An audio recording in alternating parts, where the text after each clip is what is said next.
Al volante dell'auto c'è Raffaele Sollecito, ma la ragazza che gli siede accanto non è Amanda Knox, non più. La donna che si copre il volto sotto questo berretto bianco è Greta Menegaldo, hostess originaria di Ponte di Piave, domiciliata a Oderzo. E così uno dei casi più scottanti della cronaca giudiziaria, l'assassinio a Perugia di Meredith Kercher, diventa ora anche una storia veneta. Il 29enne barese si trovava infatti con la 32enne trevigiana quando la Corte d'Assise d'Appello di Firenze ha pronunciato la sentenza di condanna. Per l'americana 28 anni di reclusione, per il pugliese 25 anni e divieto di espatrio. Proprio la notifica di quest'ultimo provvedimento ha fatto uscire dalle riviste di gossip il legame fra Raffaele e Greta. I due avevano chiesto ospitalità a questo albergo di Venzone, in Carnia, per trascorrere la notte di bufera. Una ragazza mi chiede se abbiamo una camera.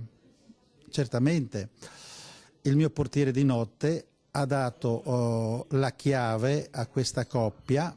Ma la Mini Cooper su cui viaggiavano i due, intestata a una società che fa riferimento al padre di lei, era già stata intercettata 3 giorni prima dal rilevamento autostradale di Palmanova in direzione nord, sicché alle 6:30 del mattino in hotel è prontamente arrivata la polizia, a cui lo stesso condannato ha confermato la trasferta oltre confine. Stava facendo un viaggio di piacere, che era stato in Austria e che era rientrato insomma in Italia. Raffaele Sollecito e Greta Menegaldo sono stati accompagnati in questura a Udine per ritirare il passaporto di lui.